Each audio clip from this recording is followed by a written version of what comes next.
Hey guys, how are you all. मेरा नाम है रमनदीप सिंह। स्वागत है आपका मेरे चैनल एफएलएम में। एंड गाइस, आज हम कर रहे हैं अपना नया chapter, that is promotion and formation of company. Promotion and formation of company, ये इनकॉर्पोरेशन वाले चैप्टर का पार्ट होता है। इसका नाम क्या है? Promotion and formation of company. One of the, कह सकता हूं, मोस्ट टेक्निकल नहीं बोलूंगा, मुश्किल नहीं है, असेंशियल टॉपिक है। पूरे कंपनी लॉ का बेस है। जगह जगह इन चीजों का यूज होता है और इसमें एनालिसिस इतना कि मतलब, और इस कंसेप्ट को इंडस्ट्री में टीचर इतने गलत तरीके से पढ़ाते हैं ना, और इतने गलत तरीके से समझाते हैं। इसको जिस तरीके से समझाना चाहिए, जो इसकी रेलेवेंस है, वो आज सिखाऊंगा तुम्हारे को। और सिखाऊंगा कि इंडस्ट्री में लोग गलत कैसे सिखाते हैं, और तुमने भी अगर पढ़ रखा है तो गलत पढ़ा होगा कहीं ना कहीं। और बताऊंगा कि फिर सही क्या है, सही किसको मानेंगे और गलत किसको मानेंगे। ठीक है, तो आज हम चैप्टर जो स्टार्ट कर रहे हैं, उस चैप्टर का नाम क्या है? Promotion and formation of company. Promotion and formation of company. अच्छा, तो अगर आपको समझ आ रहा हो तो ये चैप्टर दो पार्ट में डिवाइड हो रहा है। प्रमोशन शब्द बना प्रमोटर से। जो लोग इंडिया में कंपनी बनाते हैं, जिनको धंधा स्टार्ट करने के लिए आइडिया आता है, जो कंपनी के फाउंडर होते हैं, ज्यादातर उन्हीं को प्रमोटर बोला जाता है। मैं बार बार मेरे शब्दों पे फोकस कर लेना, मैं बोल रहा हूं ज्यादातर उन्हीं को प्रमोटर बोला जाता है। लेकिन आगे जाके बताऊंगा कुछ केसेस ऐसे जहां पे कंपनी मैंने नहीं बनाई, कंपनी किसी और ने बनाई थी, लेकिन स्टिल प्रमोटर मैं हूंगा, वो नहीं होगा। बताऊंगा, आगे जाके बात करेंगे उसके बारे में। नॉर्मली अभी आप ऐसा समझो, अभी हम टेक्निकलिटी में आगे जाके जाएंगे। अभी के लिए ऐसे समझो कि नॉर्मली जो बंदा कंपनी बनाता है उन्हें हम प्रमोटर बोलते हैं। जैसे मान लो मैं हूं और मेरा एक दोस्त है, हम दो दोस्त मिलकर कंपनी खड़ी कर रहे हैं, तो हम दोनों ही क्या कहलाएंगे? उस कंपनी के प्रमोटर। हम दोनों ही क्या कहलाएंगे? उस कंपनी के प्रमोटर। तो नॉर्मली प्रमोशन शब्द बना प्रमोटर से। एंड दूसरा शब्द है फॉर्मेशन ऑफ कंपनी। तो प्रमोटर क्या कर रहा है? कंपनी बना रहा है। तो कंपनी बनाने का प्रोसीजर भी हम पढ़ेंगे इसी चैप्टर के अंदर, कि कंपनी बनाएगा कैसे। तो पहले उसको आइडिया आएगा कंपनी बनाने के लिए, और वो आइडिया आएगा तो जब वो उस कंपनी को बनाने के लिए प्रिपरेशन करेगा, कंपनी बनाने के लिए पैसा चाहिए, बिजनेस सोचना पड़ेगा, कौन सी कंपनी, मतलब किस चीज का बिजनेस करोगे, है ना। आपको और क्या कहते हैं, लिंक्स चाहिए, कस्टमर्स चाहिए, सपोर्ट करने के लिए वेंडर्स चाहिए, बहुत सारे लोग चाहिए, एम्प्लॉइज चाहिए। तो पहले सारे अरेंजमेंट करने का सोचोगे, तो ये सारे प्रोसेस को हम बोलते हैं प्रमोशन।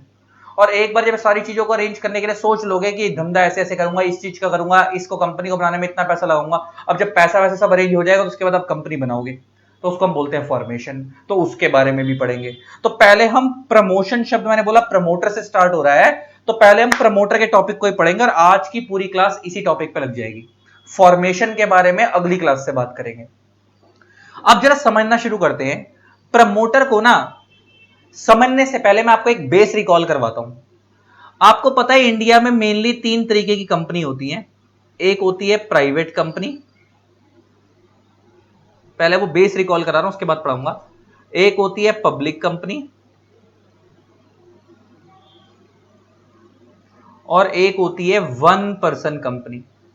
वन पर्सन कंपनी होती तो प्राइवेट ही है, बस इसके थोड़े से फीचर्स यूनिक होते हैं, इसलिए हम इसको क्या बोल देते हैं, अलग कैटेगरी में रख देते हैं। वन पर्सन कंपनी, नीचे ब्रैकेट में लिख भी सकते हो, to be formed as private limited. बनेगी तो ये प्राइवेट कंपनी की फॉर्म में।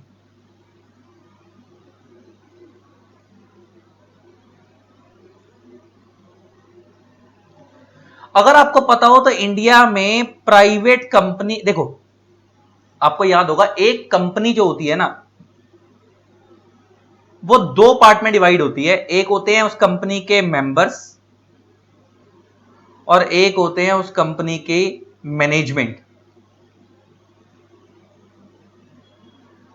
जो मेंबर्स होते हैं वो कंपनी को फंड्स देते हैं, पैसा लग देते हैं, इसीलिए हम इन्हें शेयर होल्डर्स भी बोलते हैं। इसका मतलब कंपनी लॉ में शेयर होल्डर को क्या बोलते हैं? मेंबर बोलते हैं। मैनेजमेंट जो होते हैं, ये कंपनी को मैनेज करते हैं, कंपनी को पूरे धंधे को संभालते हैं। ये इन्हें हम क्या बोलते हैं? Board of directors. इन्हें हम डायरेक्टर्स बोलते हैं। सिंगल बंदे को बोला जाता है डायरेक्टर। सारे डायरेक्टर, जब एक से ज्यादा डायरेक्टर्स को जोड़ दिया जाए तो हम बोलते हैं बोर्ड ऑफ डायरेक्टर्स। तो कंपनी को पैसा कौन लगाते हैं? Share holders. कंपनी को चलाते कौन है? डायरेक्टर्स। और इंडिया में ज्यादातर क्या होता है, वर्ल्ड वाइड कंसेप्ट ऐसा देखा जाता है कि अगर हम इंडिया से बाहर के हिसाब से बात करें तो वर्ल्ड वाइड ऐसा देखा जाता है कि जो शेयर होल्डर जो पैसा लगाते हैं वो उसको चलाते नहीं है। मैनेजमेंट मतलब वो मैनेजमेंट कोई किसी और के हाथ में है, डायरेक्टर कोई और है, पैसा कोई और लगा रहा है। लेकिन इंडिया में ज्यादातर आप देखोगे जो डायरेक्टर है वही शेयर होल्डर है। मतलब ऐसा नहीं कि इंडिया में कंपल्शन है डायरेक्टर शेयर होल्डर एक ही बनेगा, चॉइस होती है। इंडिया के अंदर आप चाहो तो डायरेक्टर शेयर होल्डर खुद ही बन जाओ, चाहो तो आप किसी और को बना लो, डायरेक्टर खुद बन जाओ, शेयर होल्डर किसी और को बना लो, ऐसा भी कर सकते हो। इसका मतलब डायरेक्टर बनने के लिए शेयर होल्डर बनना जरूरी नहीं है, शेयर होल्डर बनने के लिए डायरेक्टर बनना जरूरी नहीं है। और चाहो तो आप दोनों बन जाओ, खुद ही इस एक कैपेसिटी में काम करो, चाहो तो आप दोनों सेपरेट रख लो। तो अब इंडिया में मैंने बोला कि दो तरीके से कंपनी डिवाइड होती है, पैसा जो लगाते हैं वो शेयर होल्डर्स, जो उसको मैनेज करते हैं वो डायरेक्टर्स। तो इंडिया में अगर आपको याद हो तो एक प्राइवेट कंपनी को बनाने के लिए मिनिमम 2 मेंबर्स चाहिए होते हैं, मतलब मिनिमम 2 शेयर होल्डर चाहिए होते हैं, और मैक्सिमम 200 मेंबर्स एक प्राइवेट कंपनी के अंदर हो सकते हैं। आपको बेसिक, आप private company public company types of company वाला चैप्टर पढ़ चुके हो तो आपको ये बात पता है। नेक्स्ट, एक प्राइवेट कंपनी को बनाने के लिए आपको ये बात पता है कि मिनिमम 2 डायरेक्टर चाहिए होते हैं, मिनिमम 2 डायरेक्टर्स चाहिए होते हैं, एंड मैक्सिमम डायरेक्टर्स 15 होते हैं, मैक्सिमम 15 डायरेक्टर्स होते हैं।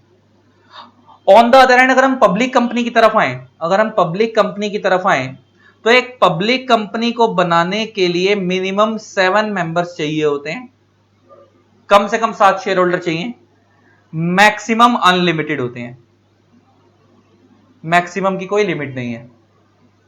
और एक पब्लिक कंपनी को बनाने के लिए मिनिमम 3 डायरेक्टर्स चाहिए होते हैं एंड मैक्सिमम 15 डायरेक्टर्स होते हैं। डायरेक्टर्स यहां भी कितने होते हैं? 15। एंड एक 1 पर्सन कंपनी को बनाने के लिए मिनिमम मेंबर 1 चाहिए होता है, मैक्सिमम मेंबर भी 1 ही। मतलब 1 पर्सन कंपनी के अंदर 1 ही शेयर होल्डर होगा, 1 से ज्यादा होगा ही नहीं, इसलिए मैंने मिनिमम में भी 1 दिया, मैक्सिमम भी 1। एक कम से कम रखना है, वही 1 ही शेयर होल्डर होगा, वही मिनिमम वही मैक्सिमम, 1 से ज्यादा शेयर होल्डर हो ही नहीं सकता। 100% शेयर 1 पर्सन कंपनी में आपको पता उसी के पास होते हैं। और 1 पर्सन कंपनी को बनाने के लिए मिनिमम डायरेक्टर्स की अगर मैं बात करूं तो मिनिमम डायरेक्टर 1 चाहिए होता है एंड मैक्सिमम डायरेक्टर्स 15 होते हैं। इसका मतलब डायरेक्टर्स की लिमिट हर जगह कॉमन है, 15 15 15 मैक्सिमम डायरेक्टर्स की लिमिट। तो ये कंपनी को प्राइवेट और पब्लिक या ओपीसी, अगर आप इनमें से इसको 1 पर्सन कंपनी को ओपीसी भी बोलते हैं, आप इनमें से कोई भी बनाओ तो आपको इतने इतने मेंबर चाहिए होते हैं। तो अब मैं बात करता हूं प्रमोटर की। तो लॉ क्या कहता है, पहले सिंपल सी भाषा में समझते हैं। पहले हम सिंपल वर्ड्स में लिखवाते हैं प्रमोटर की डेफिनेशन। लिखो, इन सिंपल वर्ड्स प्रमोटर कौन होता है मैं तुम्हें बताता हूं। In simple words promoter is a person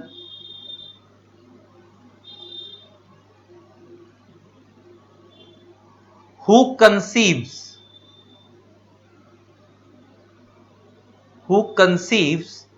an idea to start a business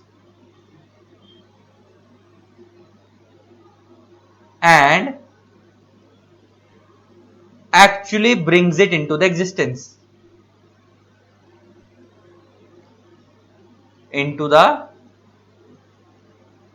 existence, however promoters does not include those persons who gives their advice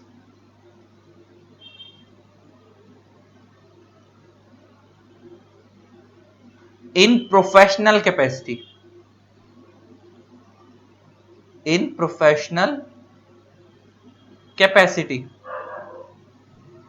bracket में example CA, CS, CMA, advocates etcetera. तो promoter क्या है, ध्यान से सुनो, पहले normal बता रहा हूं और मैं आगे जाके ये भी बताऊंगा कि ये डेफिनेशन फेल है, ये काम की नहीं है। लेकिन पेपर में अगर प्रमोटर पूछेगा तो आप ये लिख के आ सकते हो, नंबर मिलेंगे। लेकिन मैं तुम्हें ये बताऊंगा कि प्रैक्टिकल लाइफ में डेफिनेशन फेल है, प्रैक्टिकल लाइफ में इस डेफिनेशन की कोई खास रेलेवेंस नहीं है।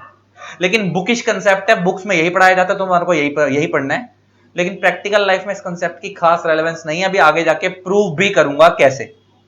अभी के लिए ये क्या कहता है, ध्यान से सुनो, प्रमोटर कौन है। तो कहता है प्रमोटर इज अ पर्सन। अच्छा, जब मैं बोल रहा हूं पर्सन, तो पर्सन का मतलब है नेचुरल पर्सन भी आ सकता है और आर्टिफिशियल पर्सन भी आ सकता है। पर्सन एक वाइडर टर्म है ना। नेचुरल पर्सन का मतलब क्या होता है, नेचुरल पर्सन का मतलब क्या होता है, इंडिविजुअल। नेचुरल पर्सन का मतलब कौन होता है, हाँ, नेचुरल पर्सन कौन होता है, इंडिविजुअल। इंडिविजुअल।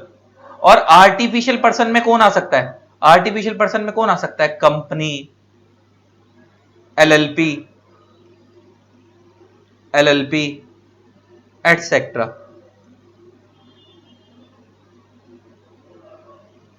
कंपनी हो गई, एलएलपी हो गई, एटसेट्रा।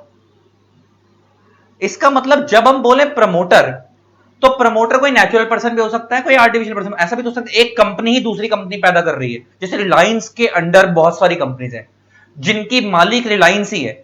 मतलब जैसे मेन वाली जो रिलायंस है, रिलायंस इंडस्ट्रीज लिमिटेड, उसको कौन होल्ड करता है, उसको मुकेश अंबानी कंट्रोल करते हैं। लेकिन बहुत सारी रिलायंस की ग्रुप कंपनी ऐसी जिसके अंदर रिलायंस ही उसे कंट्रोल कर रही है। मतलब आप रिलायंस ने ही शेयर्स ले रखे हैं उस कंपनी के अंदर अपने नाम से। जो आप लोग वो पहले वाले चैप्टर में पढ़ के आए हो, होल्डिंग सब्सिडरी का कंसेप्ट, कि एक कंपनी ही दूसरी कंपनी के अंदर मोर देन 50% के शेयर होल्ड कर लेती है। तो अगर मान लो जब एक कंपनी दूसरी कंपनी के अंदर मोर देन 50% के इक्विटी शेयर होल्ड करती है, तो आप लोगों ने पढ़ा था टाइप्स ऑफ कंपनी वाले चैप्टर में, जो होल्ड कर रही है वो होल्डिंग कंपनी होती है, जिसको होल्ड किया जा रहा है वो सब्सिडरी कंपनी होती है। तो 50% से ज्यादा शेयर उसी के पास है एक कंपनी के पास, तो वही प्रमोटर है। इसका मतलब वहां पे उस कंपनी का प्रमोटर कोई आर्टिफिशियल पर्सन है, नेचुरल पर्सन नहीं है। तो प्रमोटर बनने के लिए आप जरूरी नहीं है कि आप इंडिविजुअल हो गए, इंसान हो गए, नेचुरल पर्सन हो गए, आप आर्टिफिशियल पर्सन हो तो भी प्रमोटर बन सकते हो। पहली बात तो ये हो गई।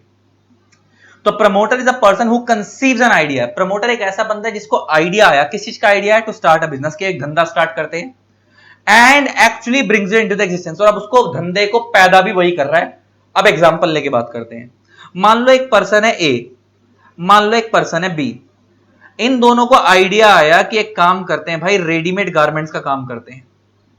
इन लोगों को आइडिया आया कि एक काम करते हैं, रेडीमेड गारमेंट्स का बिजनेस स्टार्ट करते हैं। इन दोनों को आइडिया आया। अब बिजनेस स्टार्ट करने के लिए पूंजी भी चाहिए, तो इन लोगों ने क्या करा, ए ने बोला एक काम करते हैं 50,000 रुपए मैं लगाता हूं, बी ने बोला ठीक है 50,000 रुपए मैं लगाता हूं। इन दोनों ने 50,000 रुपए लगाए और एक कंपनी खड़ी कर दी, X private limited, X private limited. और ये पैसा इस कंपनी में लगा दिया और उस पैसे के बदले इस कंपनी से शेयर इशू करवा लिए। मान लो इन्होंने इस कंपनी में 10,000, मान लो इस कंपनी की वैल्यू जो रखी गई वो रखी गई 10,000 शेयर्स एट ₹10 ईच। ये कंपनी की कैपिटल रखी गई। इसका मतलब कंपनी की कैपिटल कितनी हो गई, 1,00,000 रुपए। 1,00,000 रुपए क्या है, कंपनी की कैपिटल, जिसके अंदर से जो ए नाम का बंदा है 5,000 शेयर्स उसने ले लिए एट ₹10 ईच वाले, तो वो कितने के हो गए, 50,000 के। एंड 5,000 शेयर्स बी ने ले लिए एट ₹10 ईच वाले, ये भी कितने हो गए, 50,000 के। तो टोटल कितने के हो गए, 1,00,000 के शेयर्स हो गए, 1,00,000 रुपए के शेयर्स हो गए। और ये शेयर्स 1,00,000 के कैसे लगे, 50,000 ए ने लगाया, 50,000 बी ने लगाया। तो मैं कह सकता हूं कि ए और बी इस कंपनी के शेयर होल्डर हैं। यस, ए और बी इस कंपनी के क्या है, शेयर होल्डर है। तो ए और बी कौन होगा, इस कंपनी के शेयर होल्डर। और मैंने आपको बताया था कि एक प्राइवेट कंपनी को बनाने के लिए मिनिमम कितने शेयर होल्डर चाहिए होते हैं, 2, और ये 2 शेयर होल्डर बन गए। अब इनको लगा कि यार छोटी कंपनी है, कोई ज्यादा बड़ा बिजनेस तो है नहीं, तो एक काम करते हैं, कंपनी को मैनेज भी हम ही करेंगे, कंपनी को मैनेज भी हम ही करेंगे। तो यही दोनों डायरेक्टर भी बन गए। तो शेयर होल्डर्स भी यही बन गए, डायरेक्टर्स भी यही बन गए। और कंपनी बनाने का आइडिया किसको आया था, इन दोनों को ही आया था, ए और बी को, और यही कंपनी को बना रहे हैं, इन्होंने ही बनाई है। तो यही दोनों कंपनी के प्रमोटर भी हो गए। क्योंकि प्रमोटर की डेफिनेशन में क्या पढ़ा था, प्रमोटर एक ऐसा बंदा जिसको आइडिया आया कंपनी बनाने के लिए, उसने कंपनी बना दी। तो इन दोनों को आइडिया आया था, इन दोनों ने बना दी, तो ये प्रमोटर भी हैं। इन दोनों ने पैसा लगाया, शेयर होल्डर भी है, और इस कंपनी को मैनेज भी यही करेंगे, तो ये लोग डायरेक्टर भी हैं। मान लो इन लोगों ने साथ में इस कंपनी को 2,00,000 रुपए का लोन भी दिया था। मान लो इन्होंने साथ में इस कंपनी को 2,00,000 रुपए का क्या दिया था, लोन भी दिया था। तो अगर इन्होंने इस कंपनी को लोन भी दिया है, तो ये लोग इस कंपनी के क्रेडिटर्स भी हो गए। इसका मतलब इससे एक चीज सीखने को मिली, a single person can fit into so many capacities. A single person can fit into so many capacities. एक ही बंदा कई सारे रोल प्ले कर सकता है, कोई दिक्कत वाली बात नहीं है। ये देखो, अगर ये ए और बी देखो तो यही दोनों शेयर होल्डर का रोल भी प्ले कर रहे हैं, यही दोनों डायरेक्टर का रोल भी प्ले कर रहे हैं, यही दोनों प्रमोटर का रोल भी प्ले कर रहे हैं, यही दोनों क्रेडिटर का रोल भी प्ले कर रहे हैं। दोनों मिलकर सारा काम कर रहे हैं, एक ही बंदा कई सारी कैपेसिटी में फिट हो गया। तो ऐसे बंदे को हम क्या बोलते हैं? प्रमोटर। ऐसे बंदे को हम क्या बोलते हैं? प्रमोटर। जिसको आइडिया है, इसने कंपनी बनाई, पैसा भी इन्होंने लगाया, तो शेयर होल्डर भी हो गए, मैनेज भी कंपनी को यही कर रहे हैं तो डायरेक्टर भी यही हो गए, और कंपनी को उन्होंने बाद में लोन की फॉर्म में अलग से पैसा दिया तो ये कंपनी के क्रेडिटर भी हो गए। जस्ट लाइक जब तुमने सालोमन का केस पढ़ा था, जब तुम्हारे लोगों ने पढ़ाया था, तो सालोमन भी यही काम कर रहा था। सालोमन को आइडिया आया था कंपनी बनाने का, सालोमन प्रमोटर भी था, सालोमन कंपनी का डायरेक्टर भी था, सालोमन कंपनी का मेजॉरिटी शेयर होल्डर भी था, सालोमन कंपनी का सब्सटेंशियल क्रेडिटर भी था। उसने कंपनी को बहुत हैवी अमाउंट में लोन भी दिया हुआ था, सिक्योर्ड लोन, आपको याद होगा। तो वहां पे एक सालोमन 4 कैपेसिटी में वर्क कर रहा था, share holder, director, promoter, creditor, चारों कैपेसिटी में काम कर रहा था। तो यहां पे ऐसे इंडिया में हर बंदा ज्यादातर चारों कैपेसिटी में काम कर लेता है। मैंने बोला ना, शेयर होल्डर ये दोनों है, डायरेक्टर भी है, मैनेजमेंट ये संभालते हैं। इंडिया में ज्यादातर जो बंदा शेयर होल्डर होता है वही डायरेक्टर बनना चाहता है, वो किसी और को नहीं बनाना चाहता। जब मैं देखो, जैसे पापा लोगों की दुकान होती है, पापा लोग क्या करते हैं, दुकान में पैसा भी पापा लगाते हैं, दुकान को मैनेज भी पापा ही करते हैं। तो एक अगर वही पापा का कल को अगर मूड बन गया कि कंपनी बनाएंगे, तो पापा चाहेंगे ना कि पैसा मैं लगा रहा तो मैनेज भी मैं करूं। तो इंडिया में जो बंदा शेयर होल्डर बनता है वो डायरेक्टर बनना चाहता है, वो डायरेक्टर बनना चाहता है, मैनेजमेंट भी अपने पास ही रखना चाहता है। लेकिन ये मैंडेटरी नहीं है, मैं बार बार बोल रहा हूं मैंडेटरी नहीं है, आप पे चॉइस है।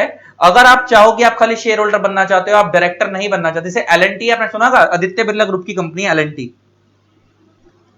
लॉर्सन एंड ट्यूब्रो, ये आदित्य बिरला ग्रुप की कंपनी। इसको जितने भी लोग मैनेज कर रहे हैं ना, वो ज्यादातर प्रोफेशनल्स हैं। मतलब जिन लोगों ने पैसा लगाया वो इस कंपनी को मैनेज ही नहीं कर रहे, डायरेक्टर कोई और है, पैसा लगाने वाले तो आदित्य बिरला वाले हैं, लेकिन इसको जो मैनेज कर रहे हैं वो प्रोफेशनल्स हैं। तो इसका मतलब वो डायरेक्टर्स उनके प्रोफेशनल्स हैं, मैनेज कोई और कर रहा है। बात समझ आ रही है? मतलब मैनेज जो कर रहे हैं वो प्रोफेशनल्स कर रहे हैं, और पैसा किसने लगाया? शेयर होल्डर्स ने। आगे बढ़ते हैं।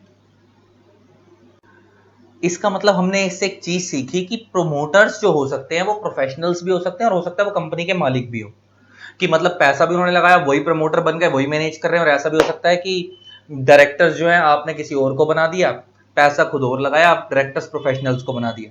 तो ऐसी कंपनीज को हम प्रोफेशनली मैनेज कंपनीज भी बोलते हैं, प्रोफेशनली मैनेज कंपनीज भी बोलते हैं। तो नॉर्मली अब आपने एक प्रमोटर का कंसेप्ट, नॉर्मल कंसेप्ट समझा कि प्रमोटर कौन है। तो प्रमोटर एक ऐसा बंदा है जिसको आइडिया आता है कंपनी बनाने के लिए, और उसको एक्चुअली एग्जिस्टेंस में लेकर आता है। लेकिन एक यहाँ पे एक लाइन लिखी है। अच्छा, और मैंने बताया कि प्रमोटर बनने के लिए आपको कि मतलब एक प्रमोटर जो होता है वो एक बंदा कई कैपेसिटी में फिट कर सकता है। उसको आइडिया, उसने कंपनी बनाई तो प्रमोटर हो गया, प्लस उसने पैसा लगाया तो वो शेयर होल्डर हो गया, प्लस उस कंपनी को मैनेज करा तो वो डायरेक्टर हो गया, और उसने कंपनी को लोन की फॉर्म में पैसा दिया तो वो क्रेडिटर भी हो गया। तो एक बंदा कई कैपेसिटी में काम कर रहा है। ये तो हमें बात समझ आ गई। अब आगे समझने वाली चीज पता है क्या है? बड़ा ध्यान से सुनना। मैंने एक लाइन लिखी है, however promoters does not include those persons who give their advice in professional capacity. और एग्जांपल मैंने लिखा सीएसीएससीएम में। ये लोग प्रमोटर की डेफिनेशन में कवर नहीं होते। अब इसका मतलब क्या, बड़ा ध्यान से सुनना, इसकी इंटरप्रिटेशन क्या है। मान लो ए और बी है, इन दोनों के पास पैसा भी है, इनके पास आइडिया भी है, लेकिन इनको समझ नहीं आ रहा कि हम कौन सा फॉर्म ऑफ बिजनेस स्टार्ट करें। देखो इंडिया में ना फॉर्म ऑफ बिजनेस बहुत सारे हैं, इंडिया में फॉर्म्स ऑफ बिजनेस बहुत सारे हैं। एग्जाम्पल, कंपनी भी है, एलएलपी भी है, और एग्जाम्पल लेके बात करें एचयूएफ भी है, पार्टनरशिप भी है, एटसेट्रा। तो इंडिया में बहुत सारे फॉर्म ऑफ बिजनेस हैं। अब मैंने ना, मान लो ए और बी हैं, इन दोनों को ये स्टार्ट आ रहा है कि बिजनेस स्टार्ट करते हैं, मगर इनको ये नहीं समझ आ रहा है कि किस फॉर्म में स्टार्ट करें, कंपनी बनाए, एलएलपी बनाए, एचयूएफ बनाए, पार्टनरशिप बनाए, क्या बनाए, इनको ये समझ नहीं आ रहा। इनके पास मान लो फंड्स भी हैं, प्लस आइडिया भी है। अब ये लोग क्या करने गए, ये लोग किसी प्रोफेशनल के पास गए, मान लो उस प्रोफेशनल का नाम है मिस्टर एक्स। ये एक प्रोफेशनल है, मान लो ये कुछ भी हो सकता है, ये सीए हो सकता है, सीएस हो सकता है, सीएमए हो सकता है, कुछ भी हो सकता है। मान लो ये दोनों इसके पास गए और इसको जाकर बोला कि यार हम एक बिजनेस स्टार्ट करना चाहते हैं, हमारे पास आइडिया भी है, पैसा भी है, लेकिन हमें समझ नहीं आ रहा कि हम कौन सा फॉर्म में बिजनेस स्टार्ट करें। हम कंपनी की फॉर्म में बिजनेस स्टार्ट करें, हम एलएलपी की फॉर्म में बिजनेस स्टार्ट करें, एचयूएफ की फॉर्म में स्टार्ट करें, पार्टनरशिप की फॉर्म में स्टार्ट करें। तो मिस्टर एक्स ने इन सारे फॉर्म ऑफ बिजनेस के फायदे नुकसान बताए कि अगर कंपनी बनाओगे तो ये फायदा ये नुकसान है, एलएलपी बनाओगे तो ये फायदा ये नुकसान है, पार्टनरशिप बनाओगे तो ये फायदा ये नुकसान है। ऐसे उसने सारे फॉर्म ऑफ बिजनेस के फायदे नुकसान समझाए और सारा कुछ सुनने के बाद ए और बी ने डिसाइड करा कि हम एक प्राइवेट लिमिटेड कंपनी बनाएंगे।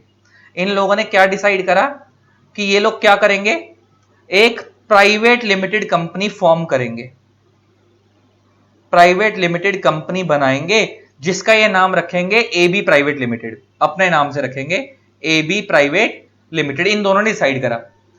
अच्छा, अब इन्होंने डिसाइड तो करा, तो इन्होंने कहा कि भाई तुम्हारे एडवाइस के अकॉर्डिंग हमारे को कंपनी अच्छी लग रही है, अब एक काम करो कंपनी बनाएंगे। तो मिस्टर एक्स कहता ठीक है बना लो। तो ये कहते भाई हमें थोड़ी आती है, हम पे पैसा है, हमें आती नहीं, हम तो अनपढ़ लोग हैं, या हम पढ़े लिखे भी तो हमें इस काम की समझ नहीं है। कितने पढ़े लिखे लोग हैं लेकिन उन्हें इस काम की समझ नहीं है कि लीगल फ्रेमवर्क कैसे होगा, कंपनी कैसे बनेगी। इसीलिए तो लोग सीएससीएससीएम के पास जाते हैं। तो इन दोनों ने बोला कि एक काम करो यार, हमारे पास पैसा है, आइडिया भी है, हम कंपनी बनाने को तैयार है, लेकिन कंपनी हमें बनानी नहीं आती, आप बना दो। अच्छा, और आइडिया किसने दिया इनको कंपनी बनाने का? इन्होंने ही दिया। इनके पास बिजनेस आइडिया था कि बिजनेस कौन सा करना है, इनके पास उस चीज का आइडिया था। कंपनी बनानी है नहीं बनानी, वो कंपनी बनाने का आइडिया किसने दिया है? मिस्टर एक्स ने दिया इनको। तो इन्होंने एक्स को ही बोला, वो जो प्रोफेशनल है, कि भाई हमें आइडिया तो अब आपने दे दिया है कि कंपनी बना लो, कंपनी बनती कैसे आप ही बना दो, और हमारे को कंपनी के अंदर डायरेक्टर और शेयर होल्डर शो कर दो। तो मिस्टर एक्स ने क्या करा, इनके बिहाफ पे कंपनी बना दी जिसका नाम था एबी प्राइवेट लिमिटेड। उसके अंदर ए और बी को क्या बना दिया गया? ए और बी को शेयर होल्डर प्लस डायरेक्टर बना दिया गया, शेयर होल्डर प्लस डायरेक्टर बना दिया गया। तो अब यहां पे शेयर होल्डर प्लस डायरेक्टर ये हैं, लेकिन अगर आप प्रमोटर की डेफिनेशन पढ़ो तो प्रमोटर की डेफिनेशन के अकॉर्डिंग हमने क्या पढ़ा था? प्रमोटर एक ऐसा बंदा है जिसको आइडिया आया कंपनी बनाने के लिए और जिसने उस कंपनी को बनाया भी, वो प्रमोटर है। तो अगर आप इधर देखोगे तो यहां पे आइडिया कंपनी बनाने का ए और बी को थोड़ी आया, इनको तो सिर्फ आइडिया बिजनेस स्टार्ट करने का आया था। बिजनेस कौन सा वाला करना है वो इनको आइडिया था ही नहीं। तो आइडिया तो इनको एक्स ने दिया है, और कंपनी भी ये दोनों थोड़ी बना रहे, कंपनी तो इनको एक्स ने बना कर दी है। तो कायदे से अगर हम वो डेफिनेशन पढ़ेंगे तो उस डेफिनेशन के अकॉर्डिंग प्रमोटर ये दोनों नहीं लग रहे, प्रमोटर एक्स लग रहा है। क्योंकि डेफिनेशन के अकॉर्डिंग प्रमोटर कौन है? एक ऐसा बंदा जिसको आइडिया आया कंपनी बनानी चाहिए, जो उसको एग्जिस्टेंस में भी लेकर आया। तो डेफिनेशन के अकॉर्डिंग प्रमोटर ए और बी नहीं लग रहा है, डेफिनेशन के अकॉर्डिंग प्रमोटर एक्स लग रहा है। लेकिन सच्चाई तो ये है कि एक्स तो इंडिया में ऐसे हजारों लोगों की कंपनी बनाता होगा। इंडिया में जितने भी लोग कंपनी बनवाते हैं वो खुद थोड़ी बनाते हैं, प्रोफेशनल से बनवाते हैं, सीएससीएससीएम में से। तो ऐसे तो साला हर कंपनी के प्रमोटर कौन माने जाएंगे? ये सीएससीएससीएम में माने जाएंगे। तो लॉ कहता है नहीं, हम इनको प्रमोटर की डेफिनेशन में गिनेंगे ही नहीं। तो प्रमोटर एक ऐसा बंदा जिसको आइडिया है, जिसने कंपनी बनाई, लेकिन प्रमोटर की डेफिनेशन में हम लोग जो लोग प्रोफेशनल कैपेसिटी में एडवाइस देते हैं, सीएससीएससीएम एडवोकेट, हम उनको गिनेंगे ही नहीं, मतलब हम उन्हें प्रमोटर्स मानेंगे ही नहीं। तो अगर हम इस डेफिनेशन के अकॉर्डिंग देखें तो एक्स ने जो ए और बी को एडवाइस दी थी कि तुम कंपनी बना लो और तुम्हारी कंपनी में बना देता हूं, क्या वो एज अ प्रोफेशनल कैपेसिटी में एडवाइस दी थी? एक्स ने जो ए और बी को एडवाइस दी थी, मैं कह सकता हूं कि वो एडवाइस इसने प्रोफेशनल कैपेसिटी में दी थी। एडवाइस इसने कैसे दी थी? प्रोफेशनल कैपेसिटी में दी थी। क्योंकि इसने प्रोफेशनल कैपेसिटी में एडवाइस दी थी तो ये प्रमोटर नहीं माना जाएगा, प्रमोटर नहीं माना जाएगा। मिस्टर एक्स प्रमोटर नहीं माना जाएगा, क्योंकि जो इसने एडवाइस दी थी वो कौन सी कैपेसिटी में दी थी? प्रोफेशनल कैपेसिटी में दी थी। हां, अगर ये सीएससीएससीएम में खुद की कंपनी बनाएंगे तो ये अपनी कंपनी के प्रमोटर कहलाएंगे। लॉजिक समझ आ गया ना? अगर किसी खुद की कंपनी बना रहा हूं तो फिर मैं लोगों को एडवाइस थोड़ी, फिर तो मेरा खुद का आइडिया है। मैं खुद, इंडिया में बहुत सारे सीएससीएससीएम में ऐसे हैं जो अपनी खुद की भी कंपनी खुद ही बना लेते हैं, एडवाइजरी कंपनी। तो वो जो अपनी कंपनी खुद की बना रहे हैं उसके लिए वो अपने प्रमोटर माने जाएंगे। लेकिन वो जो दुनिया को प्रोफेशनल, वो तो उनकी पर्सनल एडवाइस हो गई, पर्सनल पर्पस हो गया।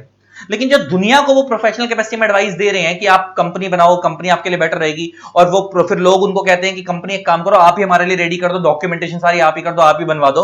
तो इसका मतलब वो जो यहाँ पे एक्स वर्क कर रहा है वो प्रोफेशनल कैपेसिटी में वर्क कर रहा है, पर्सनल कैपेसिटी में वर्क नहीं कर रहा। और प्रोफेशनल कैपेसिटी के लोग जो एडवाइस देते हैं उनको हम प्रमोटर की डेफिनेशन में काउंट नहीं करते। उसका लॉजिक बहुत सिंपल है, क्योंकि इंडिया में 90% लोग, आपको पता है कि प्रोफेशनल से ही कंपनी बनवाते हैं, 95% लोग। तो अगर हम प्रोफेशनल को प्रमोटर मानने लगे तो इंडिया में 95% कंपनियों के प्रमोटर फिर जो बेचारे पैसा लगा रहे हैं वो नहीं माने जाएंगे, वो माने जाएंगे जिन्होंने इस कंपनी को बनाया प्रोफेशनल सीएससीएससी में। तो फिर तो सारा इंडिया में हर कंपनी के प्रमोटर यही हो जाएंगे।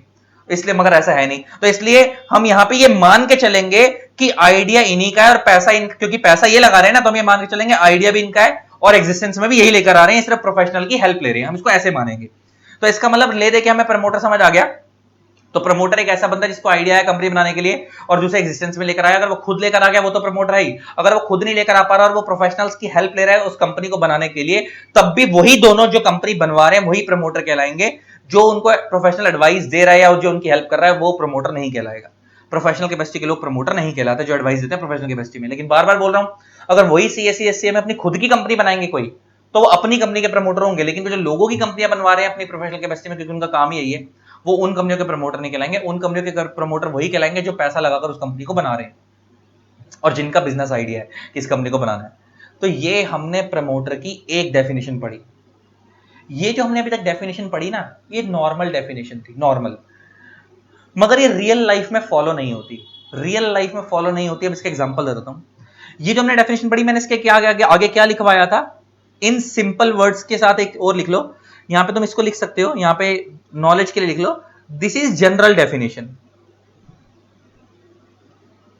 जनरल डेफिनेशन, जनरल डेफिनेशन समझते हो कि मतलब जनरली प्रमोटर हम इसको मानेंगे, एक ऐसे बंदे को मानेंगे जिसको आइडिया आया और वो एग्जिस्टेंस में लेकर कंपनी को आया। जनरल डेफिनेशन ये है।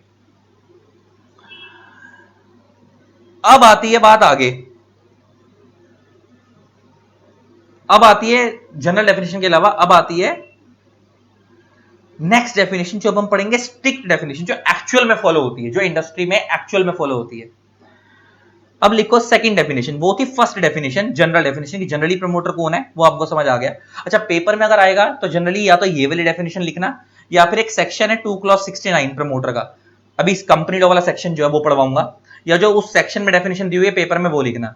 जो मैं तुम्हारे को भी समझाने के लिए डेफिनेशन लिखवा रहा हूं ना, वो पेपर में नॉर्मली ऐसे लिख दोगे तो उसके नंबर मिलेंगे नहीं। पेपर में अगर डेफिनेशन आएगी प्रमोटर की तो या तो ये वाली लिखना जो अभी मैंने तुम्हारे को लिखवा दी है सिंपल वर्ड्स वाली, या फिर ये वाली लिखना जो अभी कंपनी लॉ में अभी हम आगे जाकर पढ़ेंगे, अभी पढ़वाऊंगा तुम्हारे को। लेकिन उसको समझाने से पहले मैं अब एक जनरल डेफिनेशन लिखवा रहा हूं। जनरल डेफिनेशन क्या होती है प्रमोट, मतलब जनरल कह रहा हूं, सॉरी, स्ट्रिक्ट डेफिनेशन। अब लिखो, ये सेकंड डेफिनेशन है जिससे हम प्रमोटर का एक्चुअल मतलब समझेंगे। लिखो, in strict legal sense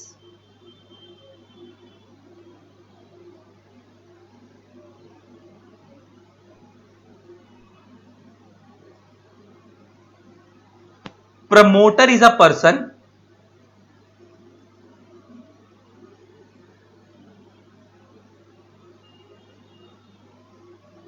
who is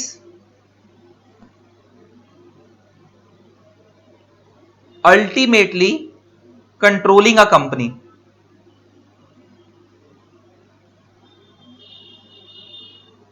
whether through shareholding route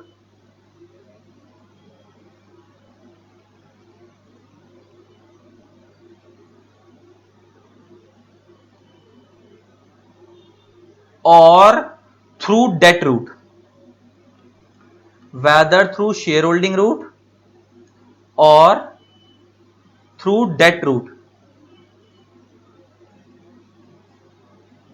debt route। तो स्ट्रिक्ट लीगल सेंस में प्रमोटर कौन है? एक ऐसा बंदा जो एक कंपनी को कंट्रोल कर रहा है, जिस मतलब उस कंपनी का कंट्रोल उसके हाथ में है, और वो कंट्रोल उसके पास कैसे है, या तो शेयर होल्डिंग के रूप से है या डेट के रूप से है, या तो शेयर होल्डिंग के रूप से है या फिर डेट के रूप से है। अब इसका क्या, डेट मतलब लोन की फॉर्म में उसके पास कंट्रोल है। अब वो कैसे आ सकता है मैं तुम्हें समझाता हूं, मैं तुम्हें अब समझाता हूं, मजा आएगा, नेक्स्ट लेवल अब एनालिसिस होने वाला है। अब आंख कान खोल के बैठना। अब जो मैं तुम्हें समझाऊंगा सच्चाई है कि इस बंदे को प्रमोटर मानते हैं जो एक कंपनी को कंट्रोल कर रहा है, और वो कंट्रोल कैसे कर रहा है, तो शेयर होल्डिंग के रूप से, डेट के रूप से। अब ये कैसे होता है वो समझते हैं। अब देखो, इस डेफिनेशन को समझने से पहले ना मैं तुम्हारे को एक कंसेप्ट समझाता हूं जिसका नाम है टेक ओवर। जिसका नाम क्या है? Takeover. उसको समझना, फिर तुम्हारे को समझ आएगा, मजा आएगा। जिसका नाम क्या है? Takeover. फिर इस कंसेप्ट से आपको प्रमोटर का मतलब समझ आएगा। आपने कभी सुना होगा ना, एक कंपनी ने दूसरी कंपनी का टेक ओवर कर लिया। जब हम बोलते हैं तो टेक ओवर का मतलब क्या होता है आज वो समझते हैं। अच्छा, जरूरी नहीं है कि एक कंपनी ही दूसरी कंपनी का टेक ओवर करेगी। टेक ओवर करने वाला कोई इंडिविजुअल भी हो सकता है, मतलब मैं इंडिविजुअल हूं, मैं भी किसी कंपनी का टेक ओवर कर सकता हूं। अब टेक ओवर होता कैसे है वो समझते हैं। अब जरा समझो, देखो, टेक ओवर का मतलब होता है, टेक ओवर शब्द पूरे कंपनी लॉ में कहीं भी डिफाइन नहीं है। टेक ओवर जब कहीं, आपको पता हो, जब कोई शब्द कहीं पे डिफाइन नहीं होता तो उसका जनरल मीनिंग लिया जाता है, जनरल मीनिंग लिया जाता है। और टेक ओवर का जनरल मीनिंग होता है acquisition of control over the management of a company. जब आप किसी कंपनी की मैनेजमेंट को कंट्रोल कर लेते हो तो उसे हम टेक ओवर बोलते हैं। Acquisition of control over the management of a company, जब आप किसी कंपनी की मैनेजमेंट को कंट्रोल कर लेते तो उसे हम क्या बोलते हैं? टेक ओवर बोलते हैं। अच्छा, मैनेजमेंट को कौन संभालता है? Board of directors. मैनेजमेंट को कौन संभालता है? Board of directors. और आपको पता है कंपनी की मैनेजमेंट को बोर्ड ऑफ डायरेक्टर संभालते हैं, और डायरेक्टर्स को अपॉइंट कौन करता है? Share holders. इसको कनेक्ट करो, समझ रहे हो? डायरेक्टर्स को अपॉइंट कौन करता है? Shareholders. And as per section 152, as per section 152, directors are appointed by shareholders of the company. Directors are appointed by shareholders of the company. Company law के section 152 के according, company law के section 152 के according directors को कौन appoint करता है? Share holder appoint करता है। और वो कैसे अपॉइंट होता है? By passing ordinary resolution. By passing ordinary resolution. अच्छा, आपको पता होगा ना, मेनली दो तरीके के रेजोल्यूशन होते हैं, वैसे तो तीन होते हैं लेकिन मेनली दो तरीके के होते हैं। एक होता है ऑर्डिनरी रेजोल्यूशन, एक होता है स्पेशल रेजोल्यूशन। मान लो एग्जांपल लेके बात करते हैं। ऑर्डिनरी रेजोल्यूशन, इसको हम शॉर्ट में ओआर बोलते हैं, ये कितने पे पास होता है? मोर देन 50% पे। एंड स्पेशल रेजोल्यूशन को हम शॉर्ट में एसआर बोलते हैं, ये हो गया ऑर्डिनरी रेजोल्यूशन, एंड ये हो गया स्पेशल रेजोल्यूशन।